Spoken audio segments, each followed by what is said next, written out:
પાટણ શહેરના ward number 2 માં આવેલા સૂર્યનગર વિસ્તારમાં પાણીની સમસ્યાનું નિરાકરણ લાવવા 5 થી 6 વર્ષ પૂર્વે પાણીનો બોર મંજૂર કરવામાં આવ્યો હતો। ત્યારે કોન્ટ્રાક્ટર દ્વારા પાણીનો બોર પાડવામાં આવ્યો હતો અને બોરમાંથી પાણી ન નીકળતા પ્રથમ દ્રષ્ટિએ બોર ફેલ ગયો હોવાનું પણ જાણવા મળ્યું હતું।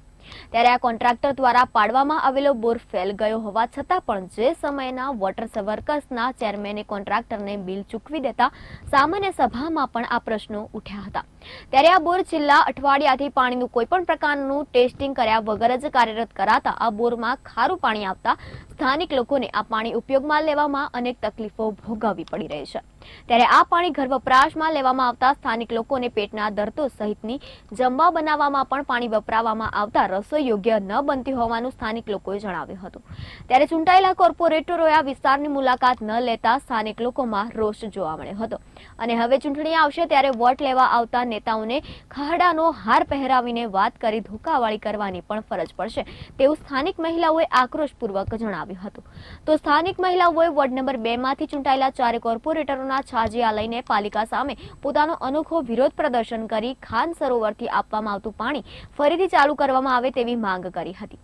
તો છેલ્લા 7-8 વર્ષથી બિસ્માર પડેલા પાણીના ટાંકાની પણ યોગ્ય સફાઈ કર્યા વિના જ સ્થાનિક લોકોને પીવાનું પાણી પૂરું પાડતા આજે ઘેર ઘેર માંદગીના ખાટલા ખટકાયા હોવાનો પણ સ્થાનિક લોકોએ આક્ષેપો કરી આ ટાંકામાં મરેલા કબૂતરો અને અન્ય પ્રાણીઓ પણ હોવા છતાં તેની સાફ સફાઈ કર્યા વિના જ પીવાનું પાણી આપવામાં આવી રહ્યા હોવાની રાવ કરી હતી। જેથી પાલિકા તંત્ર દ્વારા પાણી આપવા પૂર્વે આ ટાંકાઓની સાફ સફાઈ કરવામાં આવે અને પાણી પીવા લાયક છે કે નહીં તેનું ટેસ્ટિંગ કરવામાં આવે તેવી પણ માંગ કરી હતી। શું પરિસ્થિતિ? પાણી અત્યારે સૂર્યનગર વોર્ડ નંબર 2 માં જે બોર બનાવ્યો છે એ પાણી આવે છે, એ પાણી ખારું આવે છે।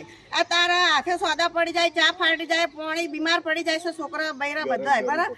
એટલે અમારે તો ખાલી એક જ જોઈએ, જે નગરપાલિકાનું ખોનસરનું પાણી આવતું હતું ને એ પાણી 2 ટાઈમ આવવું જોઈએ। નકર વોર્ડ નંબર 2 માં સૂર્યનગરમાં કોઈ બી વોટ લેવા આવશે ને એને ધોકા સિવાય અને ખાહડાના હાર સિવાય પહેરાઈને મોકલશે હોયથી। હા, અને 2 ટાઈમ વેરા હાથે પાણી આવવું જોઈએ। તકલીફ સાહેબ એક જ છે કે ખારું પાણી આવે છે, છોકરા બીમાર થાય છે, મોટા નેના બધા બીમાર થાય છે। એટલે અમારે શું કરવાનું? વેચાતું પાણી લાવીને રોજ રોજ પી કરવાનું? અમારે ઘરમાં ખાવાના વખા હોય કે અમારે પાણીનું પૂરું કરવાનું? સૂર્યનગરમાં વોર્ડ નંબર 2 તમારે શું માંગ શું છે? અંકુબેન, અમારે પાણીની માંગ છે, એમ કહું પાણીની માંગ છે અમારી। પેલા પાણી આવતું હતું તો થોડું થોડું જ આવતું હતું, કોઈ વધારે આવતું નતું અને એ રાતે 9-10 વાગે 11 વાગે પાણી આવતું હતું। અમે મજૂરિયા લોકો અમાર રાતે અડધી રાતના ઉઠીને પાણી ભરવાનું કે અમારે હુવાનું આરામથી શું કરવાનું? ના તો ગાધા ના તો પીધા ન, બસ અમને પાણી જોવે હોતના 6 વાગે એટલે 6 વાગે એ કોણ સરોવરનું જ।